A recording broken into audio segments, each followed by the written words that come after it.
जय हिंद। आज हम लोग पैट के लिए बहुत महत्वपूर्ण सीरीज चला रहे हैं जो आपकी जनरल नॉलेज कि यूपी पैट और आपका दिल्ली पुलिस के आने वाले सभी जो आपके एग्जाम्स हैं उन्हें बहुत महत्वपूर्ण साबित होगी। चलिए आज के सेशन की शुरुआत करते हैं, क्वेश्चन से शुरुआत करते हैं। पहला क्वेश्चन आपकी स्क्रीन पर है, भारत में ऊर्जा क्षेत्र में अक्षय ऊर्जा स्रोत का योगदान कितना होता है? जो ऊर्जा का क्षेत्र है उसमें अक्षय ऊर्जा बताइए, अगर आप लोग बता सकते हो आप लोग बताइए क्या हो सकता है। नॉर्मल बात की जो क्रिटिकल है 52 जैसे राइट आंसर आपका 21%। अच्छा क्वेश्चन है, आपसे कभी पूछा जाए अक्षय ऊर्जा यानी कि हम कह सकते हैं जो सूर्य से संबंधित ऊर्जा है या आपकी ऐसी ऊर्जा उसका प्रतिशत कितना है भारत में 21% है। ठीक है। अच्छा एक पॉइंट आपसे आप क्वेश्चन पूछा जाता है, एक है परंपरागत ऊर्जा और एक आपकी गैर परंपरागत। परंपरागत में आएगी जिनका प्रयोग हम बहुत पहले से किया जाता है, जैसे आप लोग कोयला को देखिएगा, पेट्रोलियम को देखिएगा और आपकी जो ये आपकी प्राकृतिक गैस है इनको देखिएगा, आपकी कैसी है परंपरागत ऊर्जा है। गैर परंपरागत में जैसे सूर्य ऊर्जा, नाभिकीय ऊर्जा, ताप ऊर्जा, ये सारी की सारी कैसी आपकी गैर परंपरागत में। तो इस क्वेश्चन को आप लोग ध्यान आगे क्वेश्चन करना चाहिए। दूसरा क्वेश्चन है चैलेंजर गर्त का संबंध किस महासागर से? जल्दी से बताइएगा। चैलेंजर गर्त प्रशांत महासागर से, बिल्कुल आपका सही है। चैलेंजर गर्त आपका जो आप लोगों ने मेरियाना गर्त का नाम सुना होगा ना,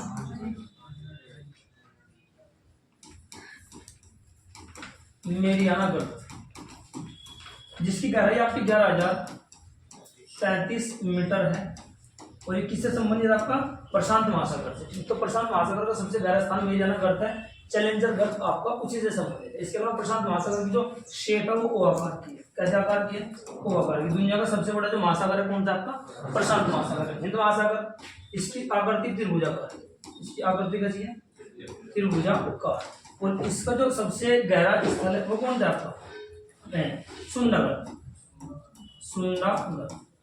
सुंदरगढ़ आपका हिंद महासागर का सबसे गहरा स्थल। अटलांटिक महासागर की जो आकृति है ऐसा आकार की है, शायद यहाँ चमक रहा हो नहीं चमक रहा हो तो मैं बोल रहा हूँ नोटिस कर लेना, ऐसा आकार की है। और इसकी जो एक तरह से इसका सबसे गहरा स्थान कौन सा है? प्यूटोरिको। ये क्वेश्चन आप लोग पहले ही अच्छे से तैयार करते हैं ना। चार आपके महाद्वीप है, सॉरी महासागर है, इनकी आकृति ओ आकार, ऐसा आकार और आपका एक है अटलांटिक कौन सा आपका हिंद महासागर आपका त्रिभुजाकार। इसके अलावा एक आपका आर्कटिक है, एक आपका दक्षिणी महासागर है। इनके बारे में आकृति के संबंध कोई क्वेश्चन नहीं बनता है, तो खाली इन चीजों का आप लोग याद करना। अगले क्वेश्चन चौथा क्वेश्चन, तीसरा क्वेश्चन है वर्ण तथा मूसी निम्न में से किसकी सहायक नदी? बहुत आसान क्वेश्चन है और बेहतरीन क्वेश्चन किसके? कृष्ण की। कृष्णा नदी की सहायक नदी कौन सी है? वर्ण, मूसी और आपकी घटप्रभा वगैरह अन्य बहुत सारी नदी इसी से संबंधित है। नर्मदा नदी, इसका उद्गम स्थल मैं यहाँ बोल रहा हूँ, वहां नीचे अमरकंटक की पहाड़ियों से। अमरकंटक मध्य प्रदेश में जिला पड़ता है, लेकिन बॉर्डर आपका छत्तीसगढ़ आपका मध्य प्रदेश से संबंधित है। तो अमरकंटक मध्य प्रदेश से संबंधित है, यहाँ से नदी निकलती है। उल्टी बहने वाली भारत की सबसे लंबी नदी है। उल्टी बहने का मतलब मैक्सिमम नदी आपकी अपना जल पश्चिम से पूर्व को गिराती है, ये पूर्व से पश्चिम की ओर चलती है। हम कह सकते हैं अपना जल अरब सागर में गिराती है। अरब सागर में जल गिराने वाली भारत की तरफ से कोई सबसे बड़ी नदी है तो आपकी नर्मदा ही है। इसे गुजरात की जीवन रेखा भी कहा जाता है। गुजरात में एक आपका बांध है, कौन सा? सरदार सरोवर बांध, वो आपका इसी नदी पर आपका बनाया गया है। कावेरी, इसे दक्षिण भारत या दक्षिण की गंगा भी कहा जाता है। दक्षिणी गंगा दक्षिण भारत की वह नदी कौन सी जिसमें वर्ष भर आपका पानी रहता है? कौन सा आपका? कावेरी नदी। ठीक है। एक तो कोरोमंडल तट पर जो होने वाली बारिश है उसकी वजह से, इसके अलावा जो आपको मानसून है उसकी वजह से साल के साल इसमें पानी रहता है। ठीक है। तापी एक नदी है, ये भी अपना जल आपका खंभात की खाड़ी यानी कि अरब सागर में गिराती है, जहाँ पे आपका नर्मदा नदी गिराती है। और नर्मदा नदी और तापी मतलब तापी दोनों की दोनों एस्चुअरी का निर्माण करते हैं। दैट मींस ज्वार नदमुख का निर्माण कौन? दोनों की दोनों आपको नहीं दियो ज्वार नदमुख का निर्माण करे। ध्यान से सुनना। ठीक है, आगे चलो अगला क्वेश्चन। ग्रेट साइन मरुस्थल किस देश में? ग्रेट साइन लिखो आपका एक दो और ग्रेट से संबंधित जितने में आपके कहाँ पे है? ऑस्ट्रेलिया में आती है। मैं आपको पहले भी कराएंगे। ठीक है। जापान की राजधानी किस नदी के तट पर है? अराकावा नदी के तट पर। किस द्वीप पर है? होन्शु द्वीप। किस द्वीप पर है जी? होन्शु द्वीप पर है। इसके अलावा अगर हम लोग बात करें जापान के 4 प्रमुख द्वीप कौन कौन से? होन्शु, शिकोकु तो बाद में सबसे छोटा है। होन्शु, क्यूशु, होक्काइडो, और आपका है शिकोकू। जापान के 4 प्रमुख द्वीप है। जापान का सबसे बड़ा द्वीप आपका होन्शु और सबसे छोटा द्वीप आपका शिकोकू। इसके अलावा और भी बहुत सारे क्वेश्चन बनते हैं, बस इन प्रॉब्लम को नोटिस कीजिएगा। ब्रिटेन, ब्रिटेन आप सभी को पता है इंग्लैंड का नाम क्या है, ब्रिटेन है। एक चैनल है आपका इंग्लिश चैनल, मैं लिख रहा हूँ इंग्लिश चैनल। किन दो देशों के बीच में, फ्रांस और आपका इधर कौन सा है, ब्रिटेन। बहुत अच्छा क्वेश्चन आपके एग्जाम से। इंग्लिश चैनल को तैर कर पार करने वाले प्रथम भारतीय कौन थे आपके, वीर सिंह, और प्रथम महिला आरती शाह। दोनों क्वेश्चन आपके बेसिक से आप लोग ध्यान रखें। केन्या की राजधानी नैरोबी है, केन्या की राजधानी नैरोबी, और यहाँ एक चीज का मुख्यालय है UNEP, that means United Nation Environment Programme, संयुक्त राष्ट्र पर्यावरण कार्यक्रम। इसका मुख्यालय कहाँ पे है, केन्या के नैरोबी में है। आपका अफ्रीका महाद्वीप के देश पड़ता है। कुछ अच्छे खासे क्वेश्चन आते बन सकते हैं। अगला क्वेश्चन, काली मिट्टी का विस्तार भारत के किस राज्य में स्थित है। तो काली मिट्टी के कुछ नाम है, रेगुर मिट्टी, रेगुर मिट्टी, काली मिट्टी का नाम क्या है, रेगुर मिट्टी। इसे अंतरराष्ट्रीय मिट्टी भी कहा जाता है, अंतरराष्ट्रीय मिट्टी के नाम से भी इसे जाना जाता है। क्रिकेट की पिच आपकी इसी मिट्टी की बनाई जाती है। फिर आपसे क्वेश्चन पूछे जाने हैं। तो काली मिट्टी का सबसे ज्यादा विस्तार कहाँ पे आपका, महाराष्ट्र, ये इसका सही आंसर। और काली मिट्टी का एक नाम और भी ऐसे कपासी मिट्टी भी कहा जाता है, क्योंकि इसमें कपास सबसे ज्यादा होता है। क्वेश्चन आपसे पूछा जाता है कि कपास के लिए कौन सी मिट्टी उपयुक्त आपकी, तो कौन सी आपकी, काली मिट्टी। ठीक है मेरे भाई। इसके अलावा कर्नाटक की राजधानी आप लोग बेसिक से ध्यान रखिएगा। यहाँ कुछ क्वेश्चन है, जैसे कहवा, भारत में सबसे ज्यादा कॉफी कहाँ होती है आपका, कर्नाटक। कहवा मतलब कॉफी। इसके अलावा हम बात करें चंदन के वृक्ष सबसे ज्यादा कहाँ है आपके, कर्नाटक में। और बहुत सारे क्वेश्चन भी बन सकते हैं, जैसे पूर्व अरेबिस्टिका का कॉफी ऐसी जीआई टैग, वो भी आपका कहाँ का है, कर्नाटक का। आप लोग देख रहे हैं। उत्तर प्रदेश में कोई खास ऐसा पॉइंट तो नहीं है। जैसे एक योजना थी, 1 डिस्ट्रिक्ट 1 प्रोडक्ट, 1 डिस्ट्रिक्ट 1 प्रोडक्ट, किसकी योजना है, यूपी की। अच्छा एक बात बताइएगा आप लोग, 1 ब्लॉक 1 प्रोडक्ट किसकी है, 1 ब्लॉक 1 प्रोडक्ट हरियाणा की। 1 ब्लॉक 1 प्रोडक्ट किसकी है, बहुत अच्छा। अच्छा केरल का एक हाई कोर्ट है, केरल का किस शहर में आपका, एर्नाकुलम। और साक्षरता के मामले में 2013 की जनगणना में ये आपके सबसे आगे था। ठीक है मेरे भाई। केरल का नाम अब केरला का भी सुझाव आपका दिया गया आगे लोग। अगला क्वेश्चन, भारत का प्रधानमंत्री बताइएगा आप लोग, चयनित होता है, निर्वाचित होता है, या मनोनीत होता है, या नियुक्त होता है। वो शानदार क्वेश्चन। चयनित होता है या निर्वाचित होता है, या मनोनीत या नियुक्त, जल्दी से, नियुक्त या मनोनीत या निर्वाचित या चयनित। भारत का प्रधानमंत्री नियुक्त किया जाता है अनुच्छेद नंबर 75 के तहत। इसमें लिखा हुआ है क्या, भारत के प्रधानमंत्री की नियुक्ति राष्ट्रपति करेंगे तथा अन्य मंत्रियों की नियुक्ति प्रधानमंत्री की सलाह पर राष्ट्रपति करेंगे। ठीक है मेरे भाई, चलो जी। तो ये बहुत अच्छा क्वेश्चन है। मनोनीत की अगर हम बात करें तो मनोनीत राज्यसभा में कितने सदस्य हो सकते हैं, 12। और इन्हें करता कौन है, राष्ट्रपति। कौन करता है मेरे बंधु, राष्ट्रपति। लोकसभा में कितने हैं, 2। लेकिन ये आपका अब समाप्त हो चुका है, अब ये लागू नहीं है। 2026 तक परिसीमन आयोग की सिफारिश से लागू रहेगी, उसके बाद ये लागू होगा। लेकिन फिलहाल ये लोकसभा में 2 सदस्य एंग्लो इंडियन कम्युनिटी से समाप्त कर दिए गए। राज्यसभा में 12 सदस्य राष्ट्रपति को अधिकार होता है। ठीक है मेरे, चलिए आगे लोग। भारत शासन अधिनियम 1935 द्वारा स्थापित संघ में अवशिष्ट शक्तियां किसे प्रदान की गई है। बहुत बेहतरीन क्वेश्चन है ये। क्वेश्चन आपसे आप एग्जाम से भी आया और मैंने आपको पहले भी पढ़ाया था। जल्दी बताइए, अवशिष्ट शक्तियां किसको प्रदान की गई थी, निधि, गवर्नर जनरल।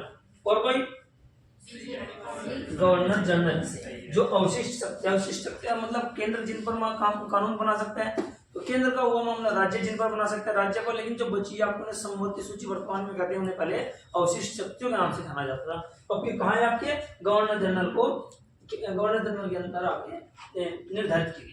अच्छा, इसी अधिनियम के तहत भारत का जो सुप्रीम कोर्ट है वर्तमान का, उसकी आधारभूत उसकी संरचना की गई थी। मैं कह सकता हूँ फेडरल कोर्ट, फेडरल कोर्ट। अगर जानते तो आप लोग, किसी का नाम है संघीय कोर्ट, संघीय न्यायालय।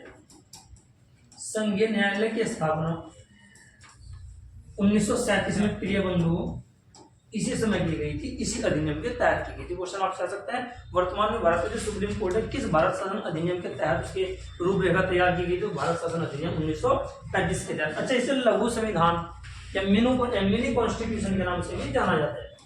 लघु संविधान, लघु संविधान। अच्छा, लघु संविधान इसलिए कहा जाता है क्योंकि भारतीय संविधान में इसका लगभग 2/3 हिस्सा जो को लिया गया। ठीक है मेरे। आपातकालीन उपबंध वे व्याप्ति 1935 के भारत शासन अधिनियम से ही लिए गए। आगे इसके अलावा आगे की तरफ हम लोग चलते हैं। अच्छा, मिनी कॉन्स्टिट्यूशन में आपका 42वें संविधान संशोधन को भी कहा जाता है, आपको संविधान में चल करके मैं बताऊं। आगे चलिए, नेक्स्ट क्वेश्चन है जवाहरलाल नेहरू ने निम्न में से किस अधिनियम को गुलामी की दास्ता की संज्ञा दी है? बहुत शानदार क्वेश्चन है, इसके बारे में बताएगा। जवाहरलाल नेहरू ने निम्न में से किस अधिनियम को गुलामी की दास्ता की संज्ञा दी? चलिए मैं आपको बता रहा हूँ, 1935 का भारत शासन अधिनियम, ये इसे पंडित जवाहरलाल नेहरू ने क्या कहा है?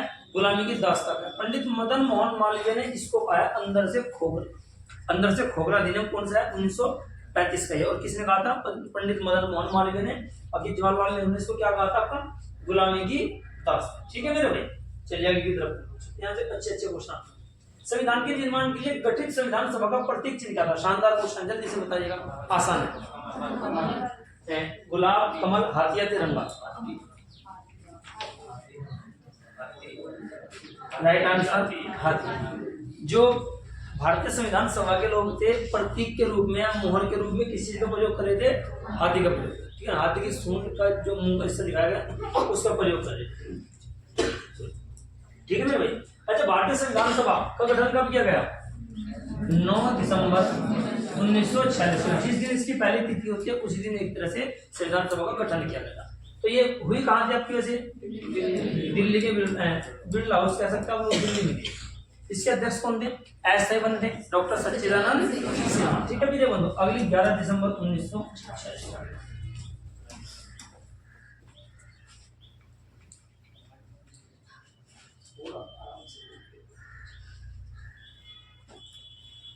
ठीक है भाई, चलिए 11 दिसंबर 1946 को दूसरी मीटिंग हुई। इसके अध्यक्ष कौन बनाए गए? स्थायी तौर पर डॉक्टर राजेंद्र प्रसाद। और तीसरी मीटिंग 13 दिसंबर 1946 को, ये बहुत इंपॉर्टेंट है, हो सकता है आपके एग्जाम से क्वेश्चन पूछा जाए। इस दिन पंडित जवाहरलाल नेहरू के द्वारा एक उद्देश्य प्रस्ताव भेजा गया था, पेश किया गया था, जो बाद में जाकर के 22 जनवरी 1947 को पास हुआ। क्वेश्चन आपसे पूछा गया है कई बार का। उद्देश्य प्रस्ताव या उद्देश्य प्रस्ताव पेश कब किया गया था? तो 13 जनवरी 1946 को। किसके द्वारा? पंडित जवाहरलाल नेहरू के द्वारा। लेकिन पास कब हो जाकर के? 22 जनवरी 1947। तो 13 दिसंबर है, 13 दिसंबर 1946 को आपको पेश किया गया था और आपका 22 जनवरी 1947 को पास किया। ठीक है प्रिय बंधु, आगे हम लोग चले। इसके अलावा डॉक्टर जो संविधान सभा के सलाहकार थे कौन थे? BN राव, बेनेगल नरसिम्हा राव। म्यांमार अथवा मैं कह रहा हूँ बर्मा के संविधान का प्रारूप भी इन्होंने तैयार किया था। भारत की तरफ से ICJ में जाने वाले पहले जज भी आपके ये। ठीक है, आगे की तरफ। संविधान के किस भाग का संबंध केंद्र शासित प्रदेशों के प्रशासन से? वो शानदार क्वेश्चन है, लास्ट टाइम आपके किसी एग्जाम में पूछा जाए। भाग 5, 6, 7 या 8? भाग 8 ये इंपॉर्टेंट है। ये यूनियन टेरिटरीज के बारे में अनुच्छेद नंबर 239 के आसपास का जितना मामला है आपका यहीं से दिया गया। ठीक है, इसके अलावा भाग 5 की मैं बात करूं किससे संबंधित है? संघ तथा उसकी कार्यपालिका। एक क्वेश्चन आपसे पूछा जाता है, किस भाग को भारतीय संविधान का मैग्ना कार्टा कहा है? किस भाग को भारतीय संविधान का मैग्ना कार्टा? तो मैं दे रहा हूं भाग 3। भाग 3 को मैग्ना कार्टा कहा गया। इसका ही आपका भारतीय संविधान को मैग्ना कार्टा कहा जाता है। ठीक है भैया, इसके अलावा ज्यादा क्वेश्चन है नहीं। आगे चलिए। अच्छा, मैग्ना कार्टा से पॉइंट याद आया, भारतीय शिक्षा का मैग्ना कार्टा। एक संबंध, एक चार्ल्स वुड का डिस्पैच, चार्ल्स वुड डिस्पैच जो संबंध था, चार्ल्स वुड डिस्पैच। इसके बारे में लिखी गया 1853 में आया था, डलहौजी के शासनकाल में आया था। भारतीय शिक्षा का मैग्ना कार्टा के नाम से इसको जाना गया है। क्वेश्चन बहुत महत्वपूर्ण है, बनने की पूरी संभावना है। भारतीय शिक्षा का मैग्ना कार्टा, चार्ल्स वुड का डिस्पैच 1853 में आपके आया था। आगे वन्यजीव का संरक्षण निम्न में से किस के अंतर्गत आता है? देखो वन्यजीव का संरक्षण, एक तो मौलिक अधिकार में तो नहीं आता, मौलिक कर्तव्य में भी आता है, और आपका राज्य की नीति निर्देशक। आप सभी को पता है अनुच्छेद नंबर 48, ठीक है। 48 में आपको कहा गया कि आपका कृषि एवं पशुपालन, 48 के कान में क्या दिया गया है? वन्य जीव संरक्षण अधिनियम। वन्यजीव संरक्षण अधिनियम, वन्यजीव संरक्षण जो आपका अधिनियम आया था 1972 में आया था। ये जो आपका जोड़ा गया है 48 के कायम में है, तो मौलिक कर्तव्यों में भी आपका शामिल और आपका राज्य की नीति निर्देशक। इस कंडीशन में आंसर हो जाता है ए एंड सी। मौलिक कर्तव्यों की संख्या मूल रूप से कितनी थी? 10। अब कितनी है? 11। किसकी समिति की सिफारिश पर जोड़े गए थे? सरदार स्वयं समिति की सिफारिश पर। मूल रूप से ऐसे जोड़ने की अनुशंसा 8 की हुई थी, जोड़े 10 गए थे, 11 आपका बाद में जोड़ा गया, जो आपका 6 से 14 वर्ष के लिए बच्चों के लिए शिक्षा का अधिकार है, ठीक है। अच्छा, मौलिक कर्तव्य भाग 4 का है, भाग 4 का क्या है? इसमें मौलिक कर्तव्य राज्य की नीति नहीं दे सकता, तो भाग 4 में किस देश के संविधान से? आयरलैंड से। कहां से लिए गए हैं? आयरलैंड। देश में राष्ट्रपति का चुनाव, कमेंट बॉक्स में आप लोग वीडियो के बताओगे। देश में राष्ट्रपति के चुनाव की प्रक्रिया किस देश के संविधान से ली गई? यहाँ नहीं बताना, कमेंट बॉक्स में। मौलिक अधिकार भाग 3 में, भाग 3 में इसे भारतीय संविधान का मैग्ना कार्टा कहा जाता है। भारतीय संविधान का मैग्ना कार्टा इसको कहा जाता है। मौलिक अधिकार की अवधारणा कहां से ली गई है? यूएसए, अमेरिका के संविधान से। मौलिक कर्तव्य कहां से ले गए? आपके रूस से ले गए। कहां से लिए? रूस से ले गए। राज्य की नीति नहीं दे सकता, तो कहां से ले गए? सब के बारे में एक पॉइंट आगे चले। भारत के किस राष्ट्रपति को दार्शनिक राजा कहा जाता है? क्वेश्चन मैंने आपको पहले भी कराया, कौन है? डॉक्टर सर्वपल्ली राधाकृष्णन। इन्हें द किंग ऑफ फिलोसफर के नाम से भी जाना जाता है। तो क्वेश्चन क्या है? चूंकि ये दर्शन शास्त्र में विश्वास रखते थे, बहुत अच्छे विद्वान भी है। इनकी याद में भारत में एक दी है 5 सितंबर को एक दिवस मनाया जाता है, शिक्षक दिवस या teacher day.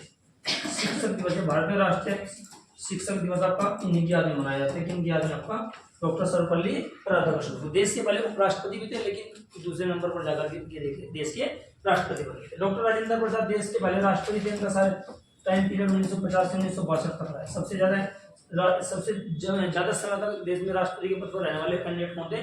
Doctor Rajendra Prasad. Doctor Zakir Hussain ये देश के पहले मुस्लिम राष्ट्रपति 1962 में बने थे, सॉरी 1967 में बने थे, और इनका टाइम पीरियड 1969। कार्यकाल के दौरान इनकी बीच में मृत्यु हो गई थी। क्वेश्चन ऐसे बनता है कि भारत के पहले राष्ट्रपति कौन थे जिनकी मृत्यु कार्यकाल के दौरान हो गई थी? डॉक्टर एपीजे अब्दुल कलाम 2002 से लेकर के 2007 तक क्या रहे हैं? देश के राष्ट्रपति रहे। इनके बारे में कुछ आपको यहाँ पॉइंट बता रहा हूँ। कुछ बुक है, wings of fire, wings of fire, India 2020, APJ Abdul Kalam है ना। और एक आपकी इग्निटेड माइंड, बात में इग्निटेड माइंड। ये 3 बुक्स है, मैंने नाम में से बोलते हैं। तीनों की तीनों पुस्तक इसके डॉक्टर हैं एपीजे अब्दुल कलाम। सॉरी मिस्टेक हुआ है ना, लिखा गलत है। 2002 से लेकर के 2007, ठीक है। बोल में सही रहा हूँ, कोई बात नहीं, हो जाए। आगे चलिए। भारतीय संविधान के किस अनुच्छेद में पंचायती राज संस्थान का प्रावधान? पंचायती राज संस्थान किस आर्टिकल में? बहुत आसान सा क्वेश्चन है, अनुच्छेद नंबर 40 में। अब आप सभी को पता है, एक तो जो भाग 4 है इसमें आपके DPS directive principle of state policy यानी कि राज्य के नीति निर्देशक तत्व शामिल है। आयरलैंड से ले गए अनुच्छेद नंबर 36 से लेकर के 51 तक आप इसमें समाहित किया है। इसमें बीच में 40 आर्टिकल आ रहा है। 40 में क्या प्रावधान किया गया है? पंचायतों की व्यवस्था। आपसे क्वेश्चन एक पूछा जाएगा कि पंचायत व्यवस्था भारतीय संविधान में किस देश के संविधान से ली गई? तो आप लोग इसको भी कमेंट बॉक्स में बताओगे। बाकी चलो मैं बता रहा हूँ क्या कमेंट बॉक्स में आप लोग बताओगे। यूएस, अमेरिका के संविधान से। अगला सवाल है, भारत में जो पंचायत व्यवस्था कितने स्तरीय है?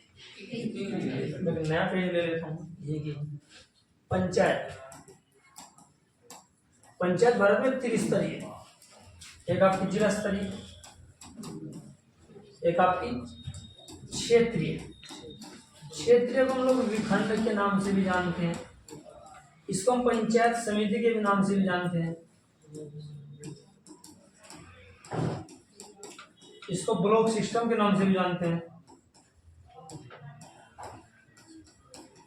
या ब्लॉक मॉडल के नाम से भी जानते हैं। तो जिला पंचायत होती है एक क्षेत्रीय पंचायत या विखंड क्षेत्र या पंचायत समिति होती है, एक आपकी ग्राम पंचायत। फिर ये बंधु, ये तीन प्रकार की आपकी पंचायत है, ये जो ली गई है ये अमेरिका के संविधान से ली गई है। कई जगहों पर आपका 2 स्तरीय भी मिलते हैं, कई जगहों पर आपका 4 स्तरीय भी देखने को मिलते हैं, लेकिन पूरे भारत में एक रूपता के साथ लगभग त्रिस्तरीय व्यवस्था है। त्रिस्तरीय व्यवस्था के 3 टायर में इसके प्रतिपादक भारत में नाम था BR मेहता, बलवंत राय मेहता। एक समिति बनी थी बलवंत राय मेहता समिति, इसकी सिफारिश पर भारत में त्रिस्तरीय पंचायत व्यवस्था लागू हुई है। क्वेश्चन एक हो रहा है कि द्विस्तरीय 2 टायर द्विस्तरीय, इसकी सिफारिश किसने की?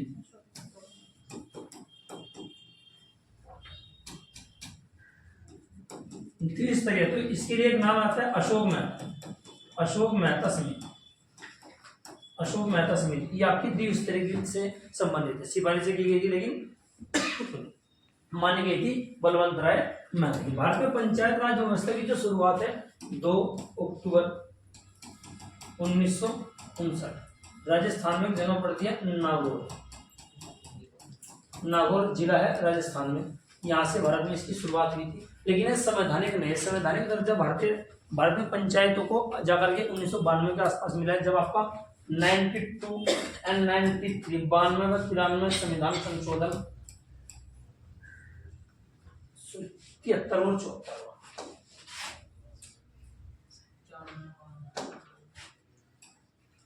एक 73वां और एक आपका 74 टाइम पीरियड है 1992 का बना है, कहेंगे 92 93 मिलेगा आपका 92। तो 73वां तथा 74वां संविधान संशोधन जब भारत में थे पंचायतों से संबंधित थे और इनके माध्यम से क्या दी गई थी, भारतीय पंचायतों को संवैधानिक दर्जा प्राप्त प्रदान किया गया।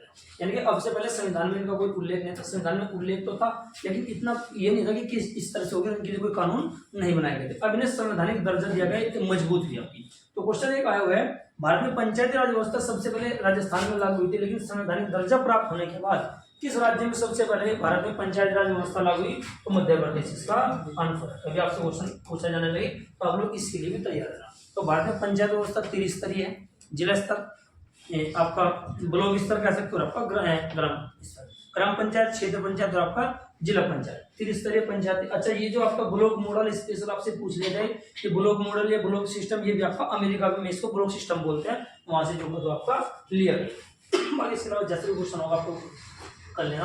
भारतीय संविधान का आर्टिकल जो पूरा का पूरा है 243 243 भाग 9 243 पूरा पंचायतों से ही संबंधित है, बड़ा और वाइड क्षेत्र है, उसके बारे में हम लोग आगे डिस्कस करें। चलिए, यदि पंचायत को भंग किया जाता है तो उसका चुनाव कितने समय के भीतर करवाया जाना अनिवार्य है? 1 माह, 3 माह, 6 माह या 1 माह? तो इसका राइट आंसर होगा आपका 6 माह। यदि पंचायत भंग हो जाती है तो उसका 6 माह में इसको चुनाव करा लिया जाना आवश्यक है। यदि किसी ऐसे क्षेत्र में जहाँ पंचायत के लिए 6 माह या उससे कम समय बचा हुआ है और पंचायत भंग हो जाती है तो उस समय वहां चुनाव नहीं कराया जाएगा। ठीक, तो ये एक क्वेश्चन और बनता है, देश में, हमारे देश में भारतीय संविधान के अनुसार कितने समय तक राष्ट्रपति का पद खाली रह सकता है? तो उसका आंसर क्या है?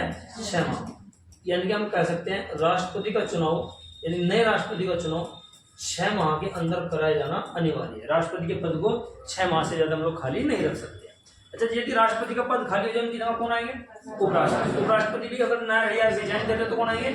सुप्रीम कोर्ट के मुख्य न्यायाधीश। अगर वे भी किसी कारणवश अगर रिजाइन देते तो कोई सीनियर जो जज होगा सुप्रीम कोर्ट का, वे अपने पद पर आ जाएंगे राष्ट्रपति। ठीक है मेरे, तो इसका आंसर आपका 6। चलिए, किस समिति ने भारत में लोकपाल की नियुक्ति का सुझाव दिया? बहुत शानदार क्वेश्चन है, पूछे जाने की पूरी संभावना है। मैं आपको बता दूं, ठक्कर आयोग, ये इंदिरा गांधी था। इंदिरा गांधी हत्याकांड से संबंधित, इंदिरा गांधी हत्याकांड में जो आपकी जांच का मामला दिया गया था वो आपका इससे संबंधित आयोग बना था, वही बना ठक्कर आयोग। सरकारी आयोग केंद्र व राज्य के संबंधित, केंद्र में राज्य से संबंधित केंद्र व राज्य से संबंधित। अब बताइएगा आप लोग ऑप्शन बी और सी मैंने खत्म कर दिए। प्रशासनिक सुधार आयोग इस क्वेश्चन का राइट आंसर है। तो भारत में लोकपाल की नियुक्ति का सुझाव किसने द्वारा दिया गया है? प्रशासनिक सुधार आयोग। कमेंट बॉक्स में बताओगे कि भारत के पहले लोकपाल कौन बने, कमेंट में बताना आप लोग, ठीक है। चलिए अगला क्वेश्चन। पन्नालाल घोष का संबंध किस वाद्य यंत्र से?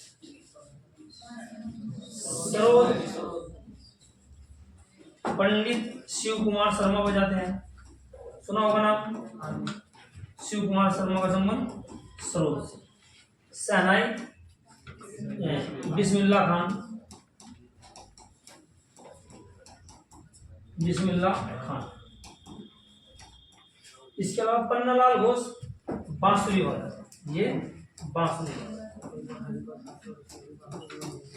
ठीक है, ये बांसुरी वाला। इसके अलावा एक छोटा सा क्वेश्चन और भी है, तबला कौन बजाता है?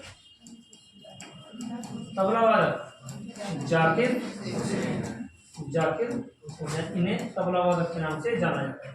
इन क्वेश्चन को ध्यान रखना, आपसे क्वेश्चन यहाँ से पूछे जा सकते। चलिए फिर आगे विश्व रेड क्रॉस दिवस कब मनाया जाता है? 3 मई, 9 जून, 11 जुलाई, 8।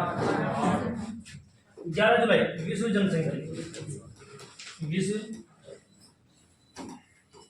जनसंख्या दिवस 11 जुलाई को मनाया जाता है। 11 अक्टूबर को कोई बताएगा? विश्व बालिका दिवस, बहुत इंपॉर्टेंट, विश्व बालिका दिवस। विश्व कंप्यूटर साक्षरता दिवस कोई बताएगा? 2 दिसंबर। विश्व कंप्यूटर, समझ आना है, कंप्यूटर है साक्षरता दिवस, साक्षरता दिवस, ठीक है। 9 जून को छोड़ दीजिएगा। 5 जून को क्या कौन सा दिवस है? विश्व पर्यावरण दिवस, विश्व पर्यावरण दिवस। साथ ही साथ कहीं को मैं और लिख रहा हूं, 8 जून महासागर दिवस, महासागर दिवस सभी को पता है। 14 जून रक्तदान दिवस, ठीक है। इसके अलावा 16 अक्टूबर बताइएगा आप लोग जल्दी से, विश्व खाद्य दिवस, विश्व खाद्य दिवस, ठीक है। 16 सितंबर O3 डे लिख रहा हूं मैं, ओजोन दिवस। ये बेसिक से जो आपके एग्जाम से ज्यादा संभावना है पूछे जाने की। पिछला क्वेश्चन बोला क्या?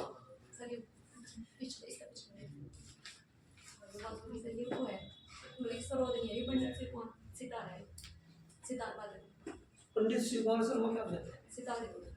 सितारे, सरोद बजाते हैं, संतूर वादक है। सॉरी ये मिस्टेक, ये मिस्टेक, ठीक। चलो कोई बात नहीं, ये कोई बात नहीं, इतना कट कर दो, कोई बात नहीं, जितना गड़बड़ इतना कट दो, कोई दिक्कत नहीं। बाकी कोई बात नहीं, ऐसे जो कि तो वीडियो डालने में कोई समस्या वाली बात है। देखो मैं ये सरोद ना होकर के सामने कह सकता हूँ, कौन है? संतूर बजाता है, ठीक है, संतूर वादक। पंडित शिव कुमार शर्मा का संबंध किससे है? संतूर वादक से। एक छोटी सी मिस्टेक हुई, आप लोग उसको करेक्शन कर लेना, वीडियो में कट करने की आवश्यकता नहीं, पता लगे टीचर है, गलती सबसे। 16 सितंबर O3 डे, O3 डे के ओजोन दिवस के रूप में मनाया जाता है। अब विश्व रेड क्रॉस दिवस ये कब मनाया जाता है? 8 मई, इसका राइट आंसर। इसके अलावा मैंने आपको कुछ और दिवस बताए जो आपके महत्वपूर्ण है, इनको आप लोग कर लेना, ठीक है। साथ ही साथ आप लोग पर्यावरण से जुड़े कुछ क्वेश्चन आपके ऐसे दिवस है, उनको मत छोड़ना। अगले क्वेश्चन चलिए, संयुक्त राष्ट्र संघ के किस अंग को दुनिया का पुलिसमैन कहा जाता है? दुनिया का पुलिसमैन किसे कहा जाता है? महासभा सचिवालय, सुरक्षा परिषद या अंतरराष्ट्रीय? देखो, इसे दुनिया की संसद के नाम से जाना, दुनिया की संसद के नाम से, इसे दुनिया का कोर्ट, दुनिया का कोर्ट या न्यायालय के नाम से जानते हैं। सुरक्षा परिषद इस क्वेश्चन का राइट आंसर है। किस अंग को दुनिया का पुलिसमैन कहा जाता है? सुरक्षा परिषद। तो सुरक्षा परिषद में कुल कितने सदस्य हैं? 15। इसमें से स्थायी कितने हैं? 5। अस्थायी कितने हैं? 5 स्थायी के मैं यहाँ नाम लिख दे रहा हूँ। एक तो चीन है, रूस, फ्रांस, USA, वो देखा कौन, ब्रिटेन, कौन है जी, ब्रिटेन। ये 5 स्थायी देश है, बाकी 10 अस्थायी देश है। जितने भी अस्थायी देश होते हैं इनका कार्यकाल 2 वर्ष का होता है और इनका कार्यकाल आपका 5 वर्ष का, मतलब इनका आजीवन होता है। भारत इसका 2022 के दिसंबर तक सदस्य था, शायद इस बार फिलहाल पता नहीं है या नहीं है, करंट क्वेश्चन है। अब से पहले 2022 तक इसका भारत सदस्य था अस्थायी, ठीक है। ICJ international court of justice का मुख्यालय कहाँ पे है, इसे द हेग के नाम से जानते हैं, नीदरलैंड में साइज, नीदरलैंड, ठीक है, द हेग। आईसीजे में जाने वाले पहले भारतीय जज की मैं बात करूं तो कौन थे, नागेंद्र सिंह का भी नाम आते हुए पहले अध्यक्ष बने थे, लेकिन भारत की तरफ से कोई जज गए थे तो कौन थे, BN राव। लेकिन आमतौर पर आप लोगों ने नाम पढ़ा होगा नागेंद्र सिंह पाठक, तो इसके अध्यक्ष। आईसीजे में कुल आपके कितने जज हो सकते हैं, 15 जज। कितने जज हो सकते हैं, 15। और प्रत्येक जज का कार्यकाल कितना है, 9 वर्ष। 9 वर्ष का कार्यकाल होता है, कुल आपके 15 जज हो सकते हैं, ठीक है भैया बंधु। सचिवालय का जो आपका हेड होता है उसे महासचिव कहा जाता है, महासचिव। वर्तमान में यूएनओ के महासचिव कौन है, एंटोनियो गुटेरेस। कहाँ के हैं, पुर्तगाल के। संयुक्त राष्ट्र संघ, ये शब्द फ्रैंकलिन डी रूजवेल्ट ने दिया, जो कहाँ के थे, अमेरिका के थे।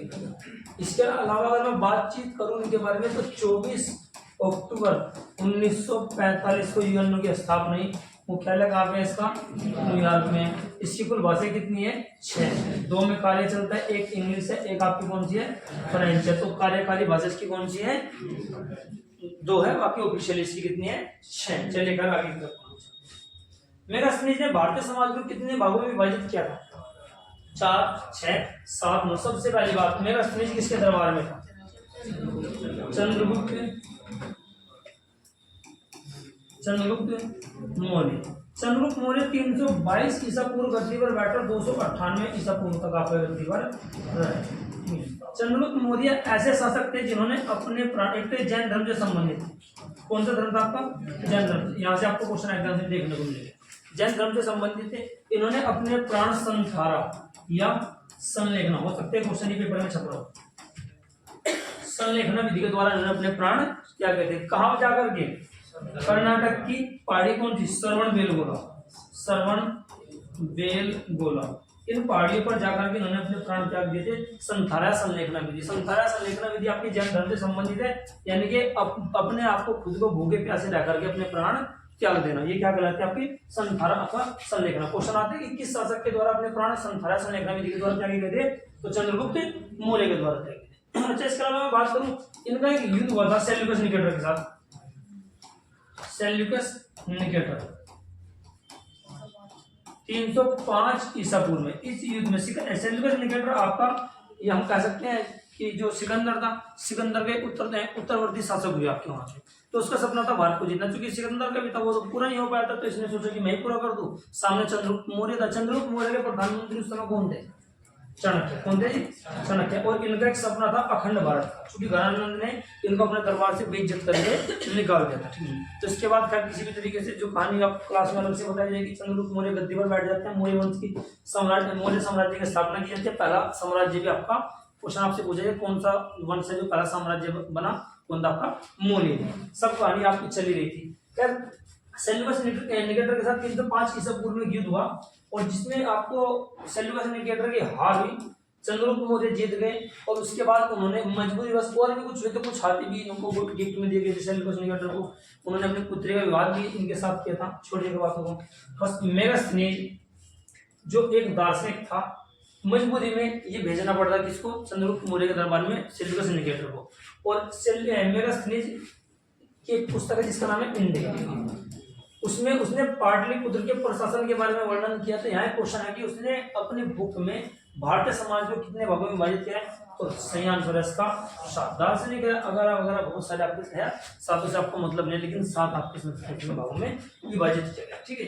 चलिए आगे की तरफ हम लोग चलते। क्वेश्चन है कि मेगास्थनीज किसके दरबार में था, तो चंद्रगुप्त मौर्य के दरबार था। अच्छा, मौर्य साम्राज्य के मैं बात, इसके बारे में बात करते हो आपका चंद्रगुप्त मौर्य, यहाँ से एक सवाल पक्का मिलेगा आप लोगों का एग्जाम से। इसके बाद कौन है, बिंदुसार। तो उसके बाद व्यक्ति कौन है, अशोक। सवाल यह है कि विभिन्नता को देख करके चंद्रगुप्त मौर्य संबंधित है जैन धर्म से। बिंदुसार आजीवक संप्रदाय, आजीवक संप्रदाय बहुत इंपॉर्टेंट है, आजीवक संप्रदाय के से संबंधित थे। इनके दरबार में व्यक्ति रहा करते थे जिनका नाम था पिंगलवत्स। कौन था जी? पिंगलवत्स इन्हीं के दरबार में रहा था, पिंगलवत्स इन्हीं के दरबार में।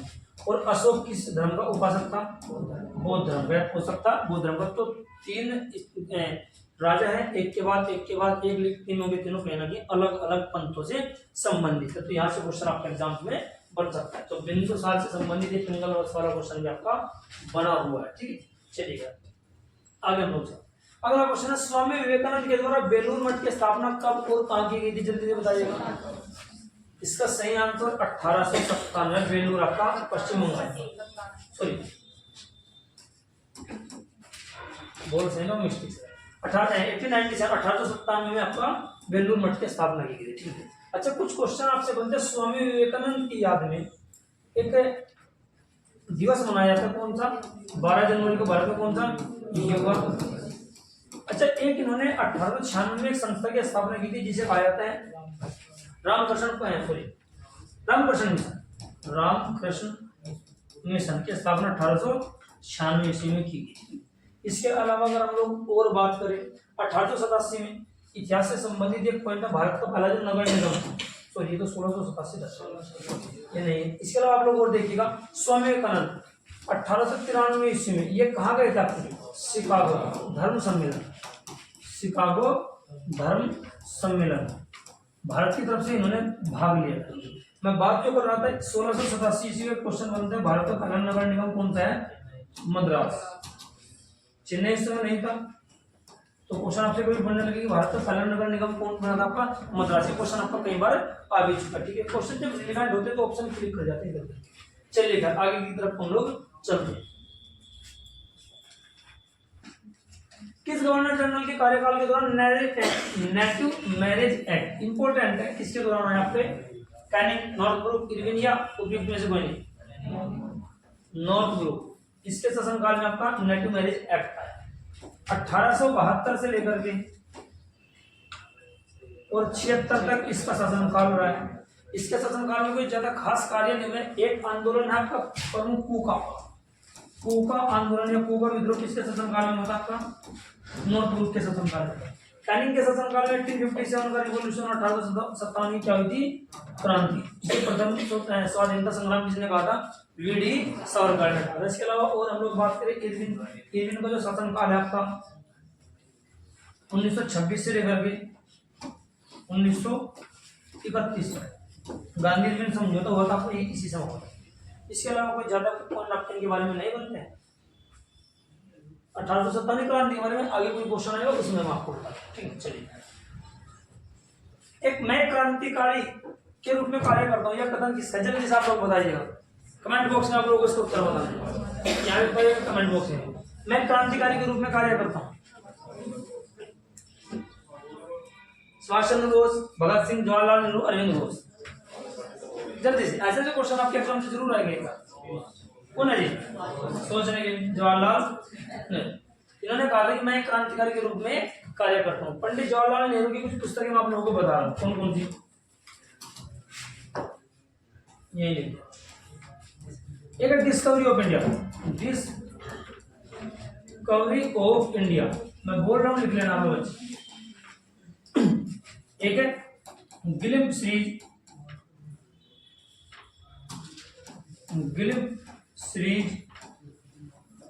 Of world history.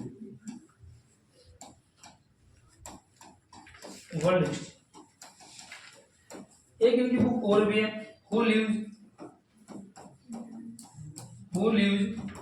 If India dies. Who lives if India dies, glimpse series of world history and discovery of India. तीनों की दोनों किसकी? आपकी पंडित जवाहरलाल नेहरू की पुस्तक है, ठीक है।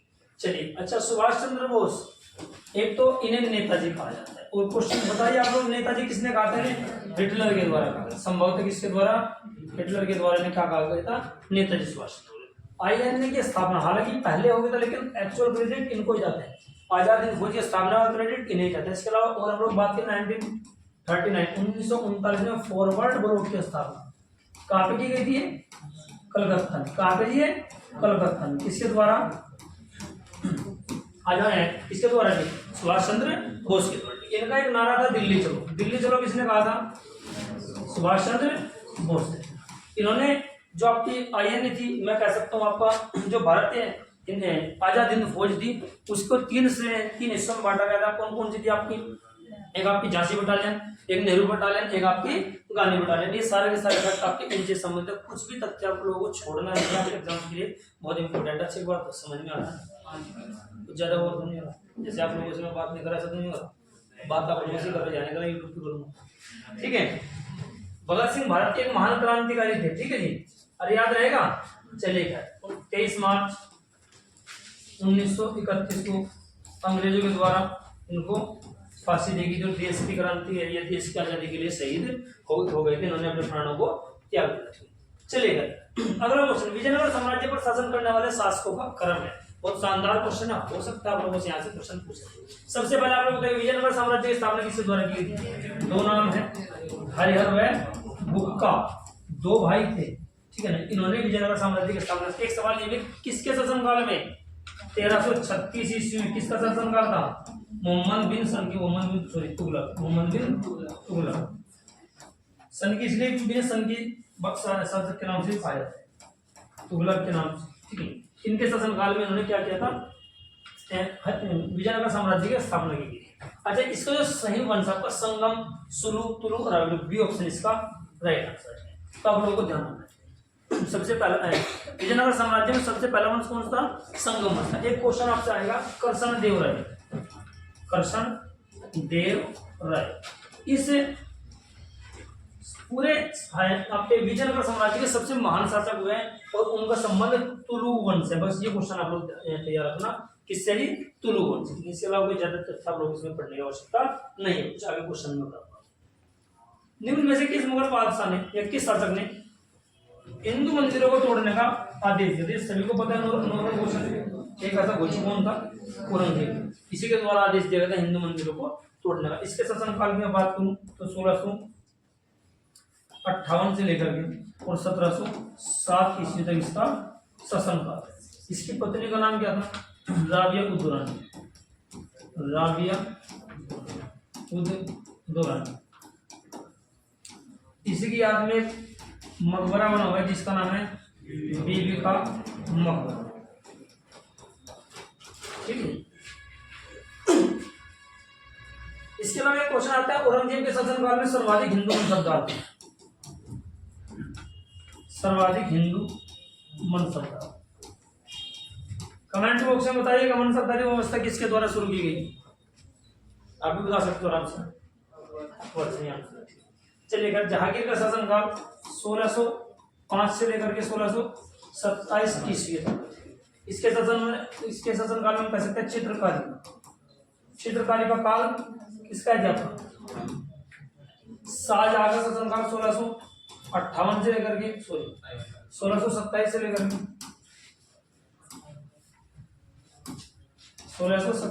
के 1658 तक है। इसके शासनकाल को स्थापत्य का स्वर्णकाल,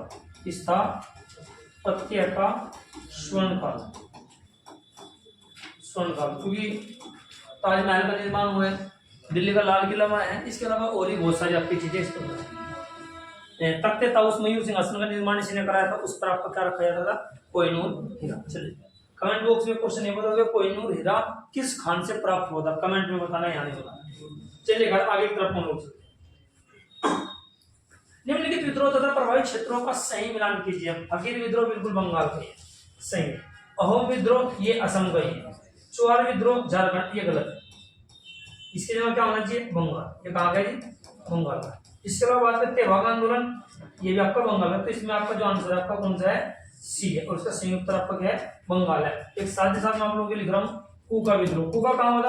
पंजाब। तो ये कुछ क्वेश्चन है 4-5 इन्हीं आंदोलन में से मिल जाएगा। फकीर विद्रोह, अहोम विद्रोह, चौहार विद्रोह बंगाल का है और तेभागा कहाँ का है? बंगाल का, ठीक है। कूका कहाँ का है? पंजाब। अगला क्वेश्चन, 1857 क्रांति को लखनऊ में दबाने वाला ब्रिटिश नायक कौन था? लखनऊ में ये किसने दबाया था? हडसन। क्या नहीं था? सर्च करने को सर्च करना।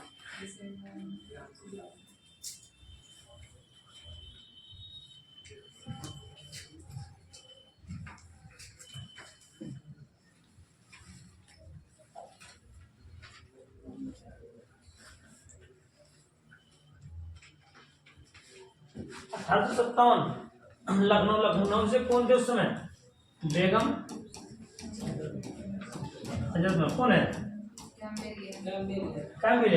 तो 1857 क्रांति को लखनऊ में दबाने वाला ब्रिटिश नायक कौन था? कैम्पबेल था। हडसन को दिल्ली का शुरुआत में ये एक तरह से सब सफलता प्राप्त नहीं कर पाया। चलिए आगे की तरफ कुछ। किस सिख धर्म गुरु ने गुरुमुखी लिपि का आरंभ किया था? गुरुमुखी लिपि गुरु अंगद। बेहतरीन क्वेश्चन आपसे पूछे जाते सिखों के पहले गुरु कौन थे? गुरु नानक। उनका जन्म स्थान तलवंडी कहाँ पे? आपके पाकिस्तान में वर्तमान। आपसे क्वेश्चन पूछा जाए कि सिख धर्म की स्थापना तो गुरु नानक की है। इनके कुल कितने गुरु हुए? 10। कितने गुरु हैं कुल? 10 गुरु। तो पहले कौन थे के गुरु? गुरु नानक। दूसरे गुरु अंगद। तीसरे अमरदास।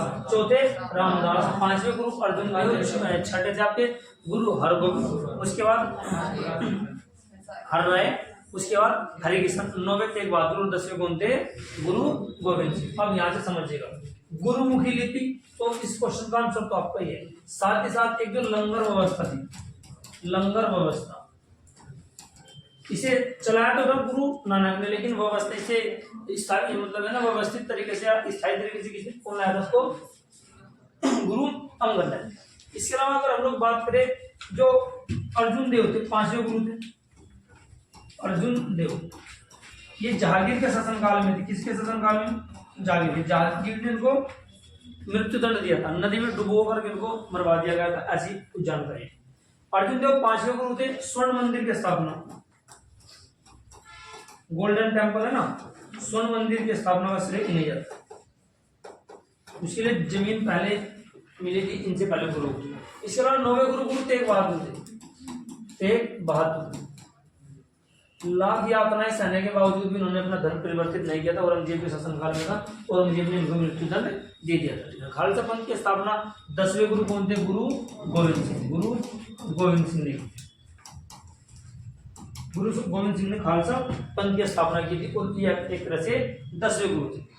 चलिए अगला क्वेश्चन। गांधी इरविन समझौता।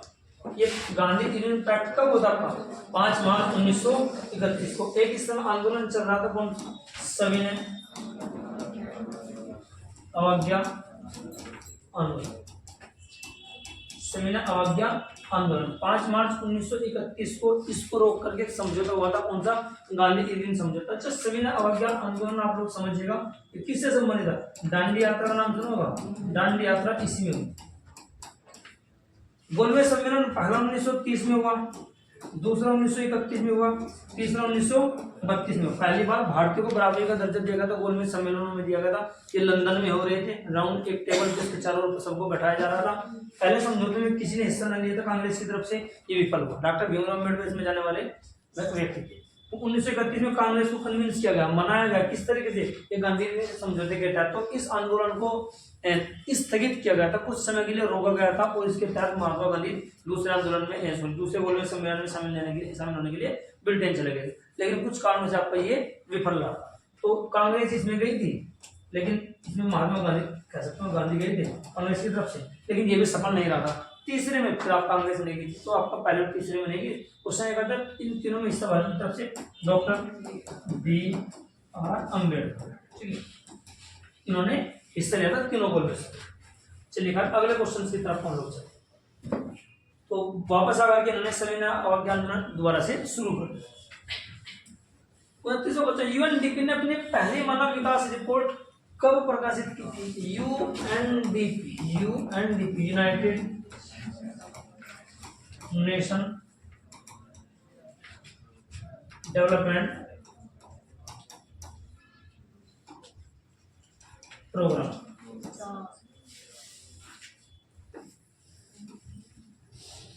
United Nation Development programme.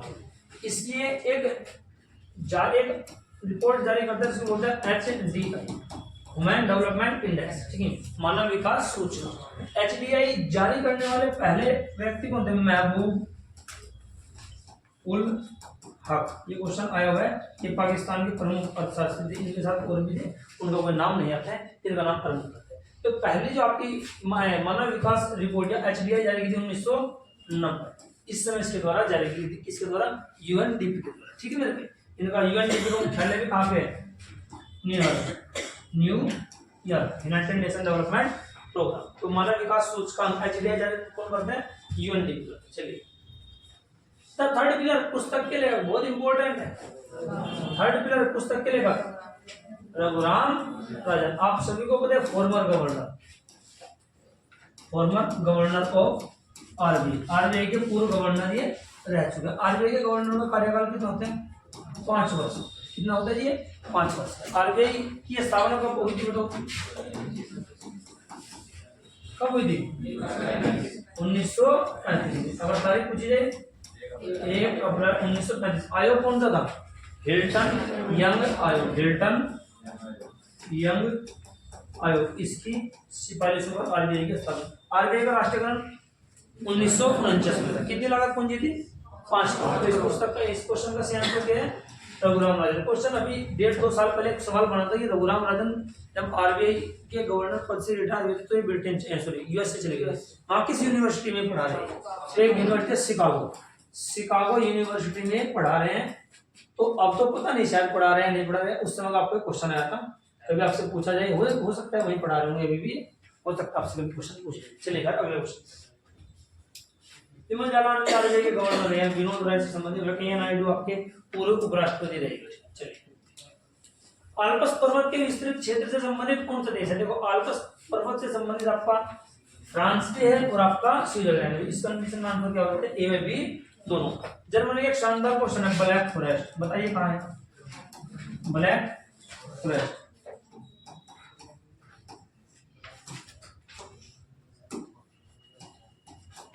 Black forest कहाँ पाया जाता है आपके? यानी कि काले वन जर्मनी में। इसके अलावा एक क्वेश्चन और आपसे बनता है, ब्लैक हिल्स कहाँ है? ब्लैक हिल्स के कहाँ है? ये अमेरिका में पाई जाएगी, ये आप लोगों को ध्यान रखना है, ठीक है। ब्लैक हिल्स पूछा जाए तो अमेरिका, ब्लैक फॉरेस्ट पूछा जाए तो आपका जर्मनी। अच्छा, एक प्रदेश है रूर किस देश में है? रूर जर्मनी का एक प्रदेश है जो कोयला क्षेत्र के लिए आपका बहुत ज्यादा प्रसिद्ध है। और भारत का रूर एक संज्ञा दी गई है झारखंड के क्षेत्र को, छोटा नागपुर के पठार के आसपास को। चलिए अगले क्वेश्चन पूछा जाए। जहां से निकलने वाली गैस है इथेन, मीथेन, नाइट्रोजन, ये सभी। प्रमुखता आपकी मीथेन है, इसका सही आंसर आपका मीथेन। एक तो धान का खेत, धान के धान का खेत आपको हो गया। इसके अलावा जैसे जानवरों की जुगाली में, जो जुगाली करने वाले पशु है जुगाली में। इसके अलावा गोबर में, ठीक है जी। जो पराली होती है जो धान से संबंधित है उसमें आपको कौन सी है? मेथेन है। इसके अलावा और अगर हम बात करें जैसे chips, Kurkure, that means Kurkure, जो बोलते हैं ना 10 रुपए के कुरकुरे, चिप्स, कुरकुरे। इसके अलावा अगर हम और बात करें, सॉरी, चिप्स और कुरकुरे में तो आपकी हाजिर में आपकी इन दोनों की बात नहीं समझिएगा। इन दोनों में बात करें नाइट्रोजन, कौन सी? नाइट्रोजन, इनको सुरक्षित रखने के लिए। और अगर हम बात करें सॉफ्ट ड्रिंक्स या पेय पदार्थ, कौन से? पेय पदार्थ, कैसे भी हो, cold drinks, soft drinks, beer वगैरह सब पीने योग्य ही है, ठीक है, पीजिएगा आराम से, ठीक है ना। इन सब में क्या पाए जाते हैं? CO2। क्वेश्चन आया कि बियर के भंडारण में कौन सी गैस प्रयोग किया जाए? Carbon dioxide. साथ ही साथ एक शानदार सवाल बना हुआ है, क्या? आग बुझाने वाला यंत्र अग्निशामक में कौन सी गैस है? CO2। फूली हुई रोटी, फूली हुई रोटी, इसमें कौन सी आपकी? CO2। और अग्निशामक यंत्र, इनमें सब में क्या कौन सी है? CO2। तो इन क्वेश्चन को आप लोग ध्यान से समझना, क्वेश्चन आपके बनते हैं। हमारे वायुमंडल में कौन सी गैस सबसे ज्यादा उपस्थित है? नाइट्रोजन। कितनी है? N2 78.08% वायुमंडल में। इसके अलावा दूसरे नंबर पर कितनी है? 20.95%। इसके अलावा तीसरे नंबर पर आर्गन कितनी है? 0.93%। इसके अलावा और बात करें हम लोग CO2 वो कितनी है 0.035 या 6% लगभग इतनी आपकी पाई जाती है। तो वायुमंडल में उपस्थित सबसे ज्यादा गैस वही है। क्वेश्चन आपसे आता है कि कौन सी एक्टिव गैस वायुमंडल में सबसे ज्यादा है, तो आर्गन है। और कौन सी एक्टिव गैस वायुमंडल में नहीं पाई जाती, तो एक आंसर इसका रेडान। लिख लेना, क्वेश्चन आपको जरूर मिलेंगे। और जितना मैं आपको मिक्स पढ़ा रहा हूँ ताबड़तोड़ क्वेश्चन आपको जीएस में मिलने वाले हैं इसमें, ठीक है ना। हर चीज को तैयार कीजिएगा, हर चीज को। इसमें बाद में OH लग जाता है, वो आपका क्या होता है अल्कोहल ग्रुप कहलाता है। जैसे आपका अगर मैं CH3OH कर दूं क्या होगा आपका मेथिल अल्कोहल बन जाएगा। क्या बन जाएगा मेथिल अल्कोहल। मैं बात करूं C2H5OH तो क्या बन जाएगा मेथिल अल्कोहल। तो आप लोग इसी तरीके से आप लोग सब कुछ कर सकते हैं। आगे चलिए अगला क्वेश्चन, निम्न में से ऊष्मा का सबसे अच्छा चालक है पारा, पानी, इथर, बेंजीन। पारा बिल्कुल सही आंसर है इसका। क्या है ये पारा ऊष्मा का सबसे अच्छा। अच्छा ऊष्मा या आपका जो इलेक्ट्रिसिटी का सबसे अच्छा जो हम कह सकते हैं ना जो सुचालक, उनको इंग्लिश में क्या बोलते हैं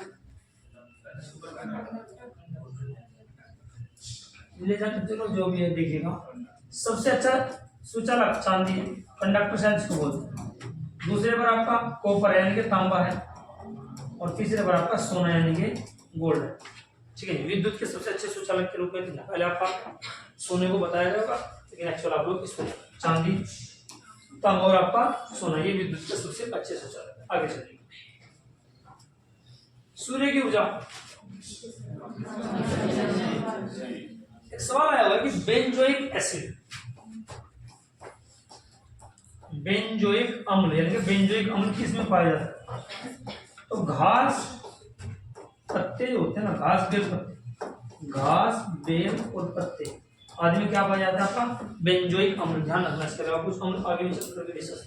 सूर्य की ऊर्जा उत्पन्न होते कहां से, नाभिकीय विखंडन, पायनीकरण, नाभिकीय संलयन या ऑक्सीकरण। नाभिकीय संलयन के द्वारा। सूर्य एक तारा है, जितने भी तारे हैं सब में नाभिकीय संलयन की प्रक्रिया होती है। नाभिकीय संलयन की प्रक्रिया आपकी या तो तारों में है या आपकी हाइड्रोजन बम में पाए जाते हैं। इसमें क्या हो जाता है हाइड्रोजन प्लस या हाइड्रोजन मिलकर के किसका निर्माण करते हैं आपके हीलियम। ये आपके नाभिकीय विखंडन की प्रक्रिया, संलयन की प्रक्रिया है। और इसमें ये प्रोसेस होता है, हीलियम में कन्वर्ट होता है, असीमित ऊर्जा का उत्पादन होता है जो सूर्य से प्रकाश के रूप में हमें मिलती है। अच्छा सूर्य से आने वाली रे तुम्हें क्या बोलता है अल्ट्रावायलेट रे। ठीक है, ये पृथ्वी पर पड़ती है। अगर ये मानव पर अगर डायरेक्टली पड़ जाए ऊपर हमारे, तो एक रोग हो सकता है कौन सा स्किन कैंसर, जिसे हम बोलते हैं त्वचा कैंसर। तो क्वेश्चन आता है आपका हमें सूर्य से आने वाली पराबैंगनी किरणें आपके अल्ट्रावायलेट रंगों से कौन बचाता है। तो यहाँ से क्वेश्चन मतलब कौन O3 मतलब ओजोन। एक क्वेश्चन आएगा कि ओजोन में ऑक्सीजन के कितने अणु है 3 है। ठीक कितने अणु है जी 3 है। ये किस मंडल में स्थित आपकी समताप मंडल। किस मंडल में समताप मंडल में स्थित। अगर हम लोग बात करें दो मंडलों के बीच में किसके समताप और मध्य मंडल के बीच में स्थित है, लेकिन बड़ा हिस्सा समताप में, तो समताप को इसको उत्तर मान चलिएगा। अच्छा ओजोन की जो परत है, ओजोन की परत है किसमें वो भी आते हैं 2 ऑप्शन में। किसमें जी 2 ऑप्शन। ये भी आपका बहुत शानदार क्वेश्चन चलिएगा। तो इस क्वेश्चन का आंसर आपको क्या था नाभिकीय संलयन। अगला क्वेश्चन दूध उदाहरण है विलियन का, फैन का, वायु लियन का या पायस का। हाँ जी दूध किसका जी पायस का जी। ये दो मिश्रण दो आपके लिक्विड जो तरल पदार्थ मिला दिए जाते हैं उनसे सम्मिलित तो आपका किसका है पायस का। दूध में कौन सा एसिड है लैक्टिक अम्ल या लैक्टिक एसिड। दूध का दही से बनना एक जीवाणु पाया जाता बैक्टीरिया लैक्टो। दूध का दही बनना लैक्टोबैसिलस। ठीक है ये बंधु ये क्या है दूध से दही बनना, दूध का दही बनना। इसके अलावा अगर और हम लोग बात करें लैक्टिक एसिड से आपका है दूध में पाया जाने वाला आपका जो आपका दूध को पचाने वाला एंजाइम रेनिन। दूध को पचाने वाला एंजाइम। दूध का पीएच मान 6.8 ये पीएच मान होता है दूध का। इसके अलावा दूध का सफेद रंग केसिन के कारण, दूध का सफेद रंग केसिन मैं लिख दे रहा हूँ सफेद रंग। और दूध का पीला रंग ये कैरोटीन के कारण, कैरोटीन के कारण, जैसे घी पीला होता है, दूध पीला होता है, आपका किसके कारण? आपका कैरोटीन के कारण। कोई दिक्कत तो नहीं? यहाँ तक आगे चले आगे। 36वां क्वेश्चन, एक्वा रेजन निम्न में से किसे मिलाकर बनाया जाता है? ध्यान रखना, बहुत महत्वपूर्ण है। झूठा सोना भी कहा जाता है, झूठा सोना या आभासी सोना। बहुत सारे ठग आते हैं और घरों में महिलाओं को ठग करके चले जाते हैं, वो इसलिए आभूषणों से संबंधित। कई लोग आपको बोलते हैं कि अपने जो जेवरात है, अपने गहने हैं, उनको धुलवा लीजिएगा, उनकी सफाई करा लीजिएगा। तो इस प्रकार के आपके बहुत सारे हैं, समझिएगा। इसमें दो चीजें पाई जाती हैं, एक होता है HNO3 प्लस के HCl, सांद्र HNO3 प्लस के सांद्र HCl। इसमें 3 हिस्से किसके हैं? या मैं यहाँ लिख दे रहा हूँ, इसमें अनुपात रहेगा HNO3 का अनुपात 3 का है और HCl आपका 1 का है। इससे मिलाकर के आपका क्या बनता है? आपका एक्वा रेजिया बनता है, आपका झूठा सोना के नाम से जिसको जानते हैं। तो ध्यान रखना, क्वेश्चन यहाँ से बन सकता है। चलिए, अच्छा, H2SO4 इसे क्या बोलते हैं? सल्फ्यूरिक अम्ल। और प्रिय बंधु, इसे अम्लों का राजा के नाम से भी जानते हैं। सल्फ्यूरिक अम्ल या H2SO4 से क्या जानते हैं? अम्लों का राजा। चलिए, शक्ति का मात्रक वाट है, जूल है, न्यूटन प्रति मीटर है, न्यूटन प्रति मीटर स्क्वायर है? ध्यान से समझना इस क्वेश्चन को। क्या जी? वाट, पक्का? क्या जी? न्यूटन प्रति मीटर सेकंड, वाट इसका संयांश। समझिएगा आप लोग। शक्ति क्या होती है?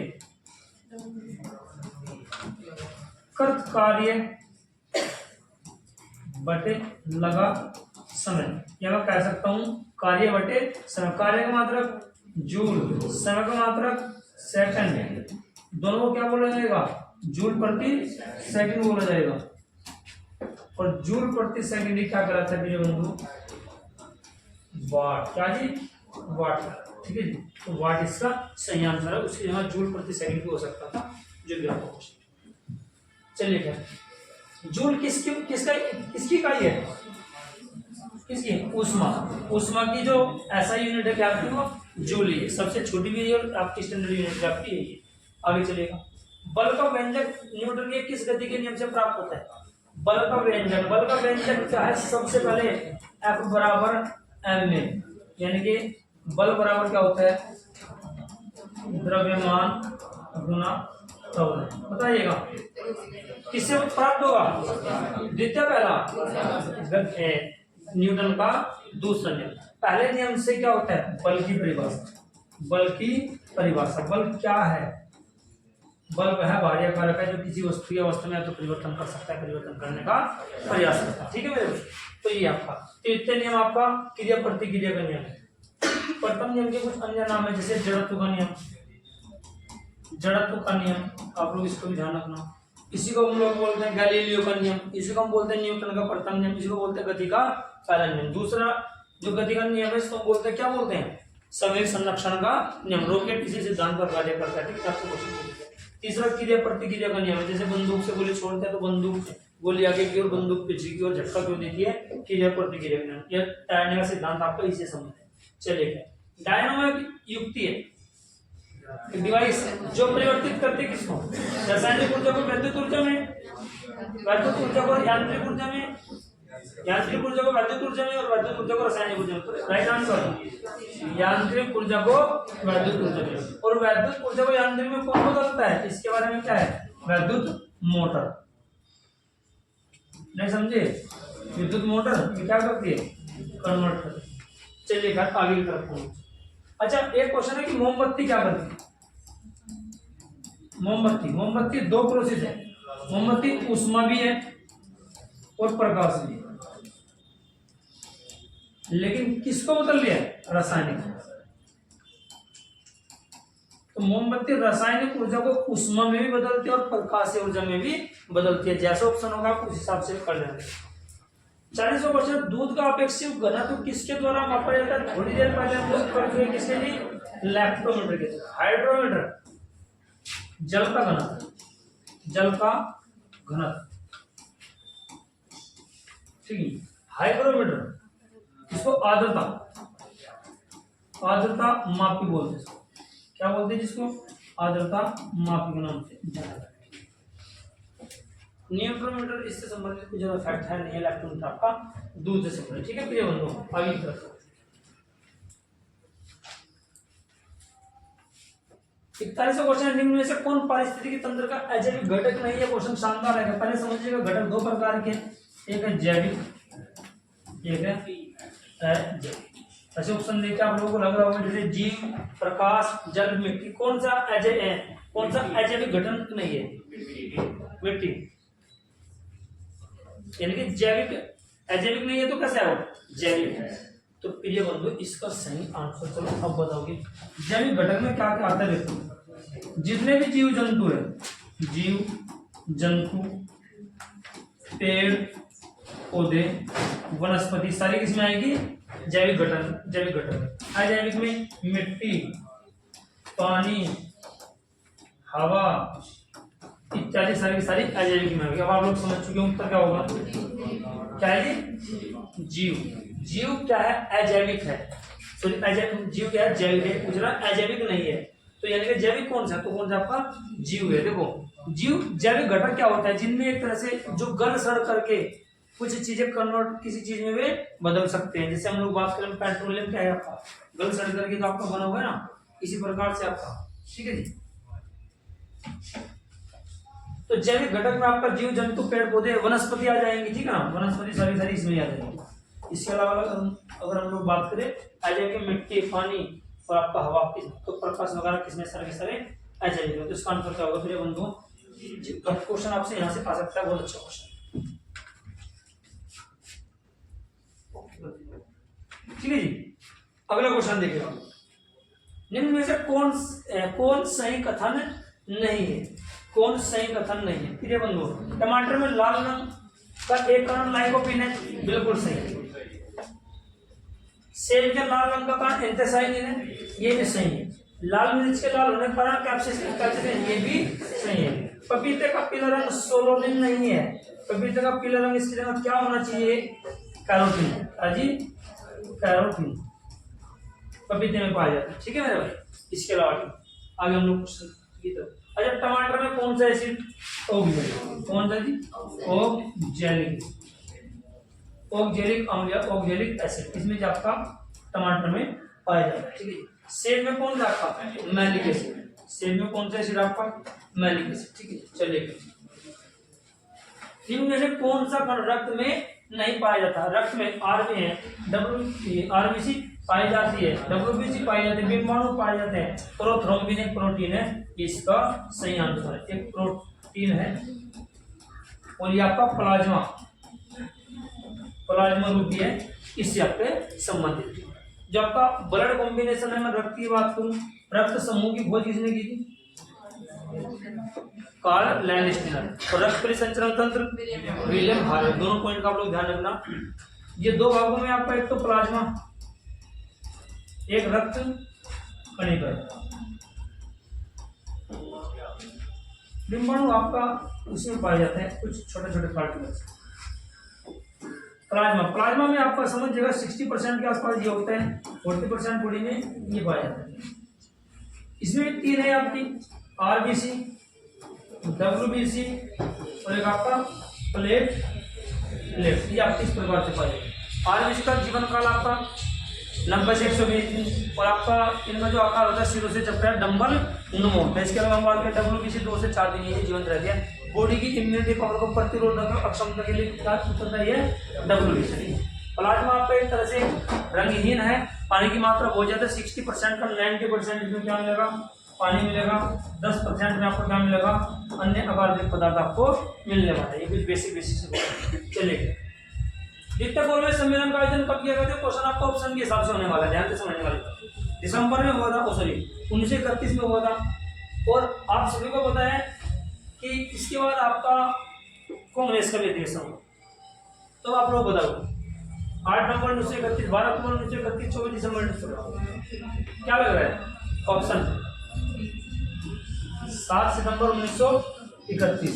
आपसे कभी तारीख पूछी जाएगी। गांधी मिल समझौते की तारीख 5 मार्च 1931, 5 मार्च 1931 गांधी जी। एक 5 फरवरी 1922 क्या है? चोरा चोरी का या चोरी चोरा, ठीक है, 5 फरवरी 1922 के, ठीक है मेरे बंधु। अरे ठीक है जी, तो ये आपका इसका संबंध आपका उत्तर प्रदेश से गोरखपुर से।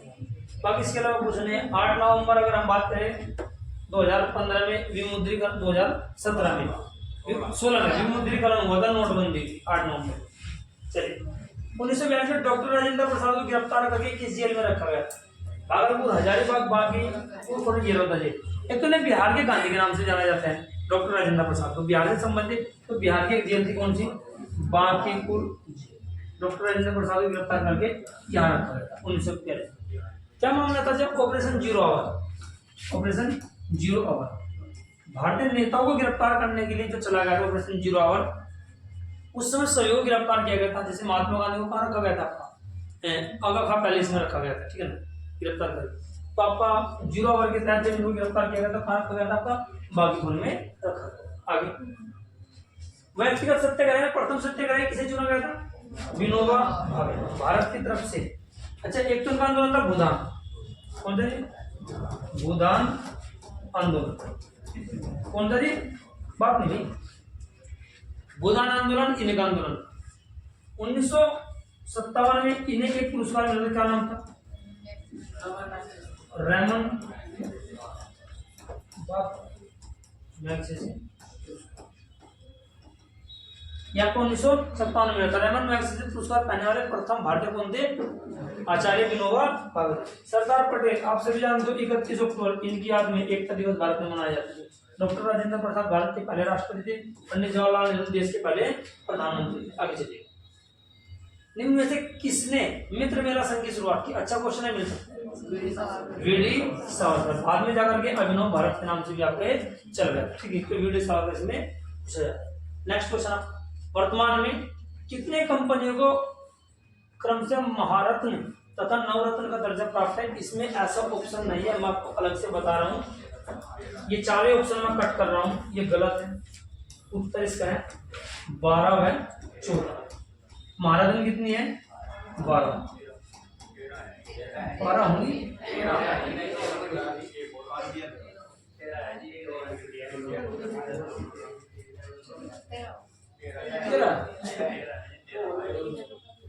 कोई नई क्वेश्चन देख लेते। वैसे 12 थी और मिनी रत्न आपकी, नवरत्न आपकी 14 थी, महारत्न 12 थी। एक बार और देख लीजिए, अगर 13 है तो एक मिनट इस क्वेश्चन को मैं देख लूंगा करंट का क्वेश्चन में क्या थी। 13 ही है, महारत्न 12, नवरत्न 13। चलिए इस क्वेश्चन में समझिएगा, तो इसे काट के दोबारा समझिए।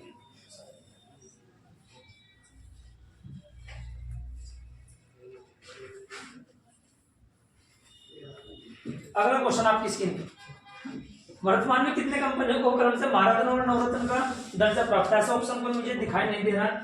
महारत्न की कंपनी कितनी है? 13 और नवरत्न कितनी है? 14। तो इसका एक्चुअल आंसर आपका ये, ठीक है, तो इसका आप लोग ध्यान, 14 है ना नवरत्न, कहीं ऐसा ना उधर से कम होकर किधर जुड़ नहीं।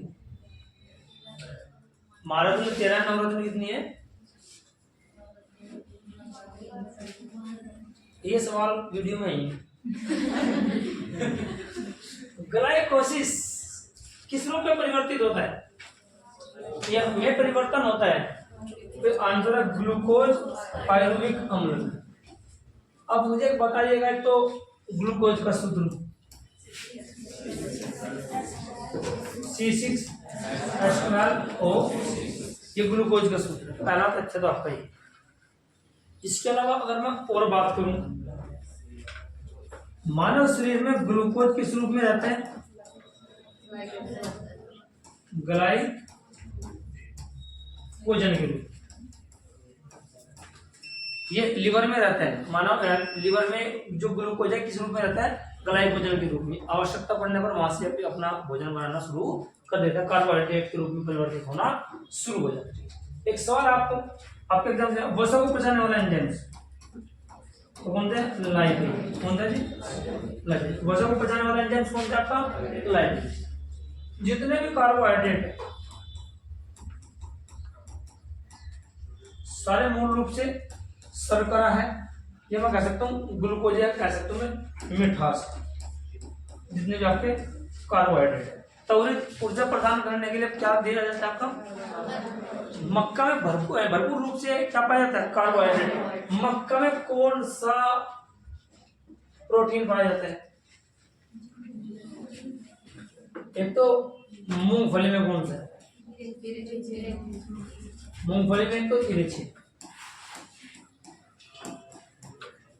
और मक्का में कौन सा है? शायद जिन है ना, मक्का में जिन नामक प्रोटीन पाया जाता है। इन क्वेश्चन का आप लोग ध्यान रखना। बाकी इसके अलावा हाँ लास्ट क्वेश्चन ये, पादप जगत में निम्नलिखित वयस्कों में से कौन सा मुख्यतः जलीय जीव है? जलीय है।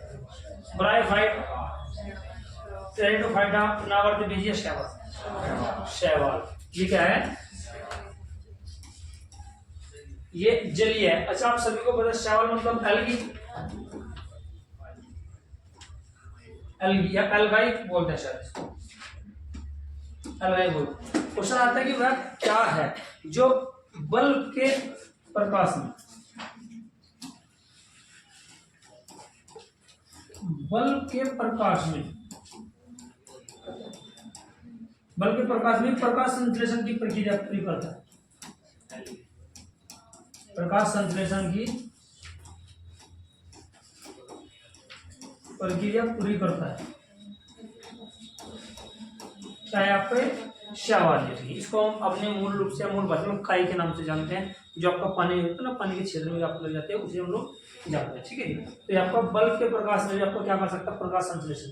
प्रकाश संश्लेषण किसकी उपस्थिति में होता है? सूर्य की। सूर्य की उपस्थिति, सूर्य के प्रकाश की। और ये वो माध्यम है जिसके तहत पेड़ पौधे अपना भोजन बनाता है। ठीक है, क्या बनाता है जी? भोजन। चलिए फिर बाकी आज की क्लास में लगभग आपके 50 क्वेश्चन थे, सारों के बारे में मैंने डिस्कस किया है। इनके साथ साथ मैंने बहुत सारे क्वेश्चन आपको एक्स्ट्रा भी बताए हैं। आप लोगों को कुछ नहीं करना है, सिर्फ इन क्वेश्चन की आप लोग अच्छे से प्रैक्टिस कीजिएगा। क्या क्या इसमें चीजें एक्स्ट्रा बताई जा रही है उनको कीजिएगा, और जितने भी आपको पॉइंट बताए गए, मान लीजिए 50 क्वेश्चन है, 50 से शायद मानना है मेरा 200 के आसपास तो कम से कम मैंने बताया। एक क्वेश्चन में 4 तो लगभग होंगे। अगर आप नेक्स्ट तैयार कर लीजिएगा, मेरा आप लोगों से वादा रहा, पैट में भरमार तरीके से क्वेश्चन आपको देखने मिलेंगे, बहुत ज्यादा तरीके से। कोई क्वेश्चन आप लोग नहीं लिख पा रहे तो वीडियो को आराम से रोक करके बाद में सारे तथ्यों को नोट करना। और जल्दबाजी में कोई मिस्टेक हुई तो उसके लिए माफी चाहता हूँ, लेकिन हो जाता है कई बार की ह्यूमन एरर हो सकता है, लेकिन अपनी तरफ से गलती करने की गुंजाइश नहीं है। कुछ हुई तो आप चैनल से जुड़े रहिएगा। आप लोगों को मैं वीडियो में कमेंट बॉक्स में किसी प्रकार कमेंट को पिन करके मैं आपको बता दूँ कोई अगर मिस्टेक होती है। मिलते हैं अगले वीडियो में। अगले वीडियो कल आएगी।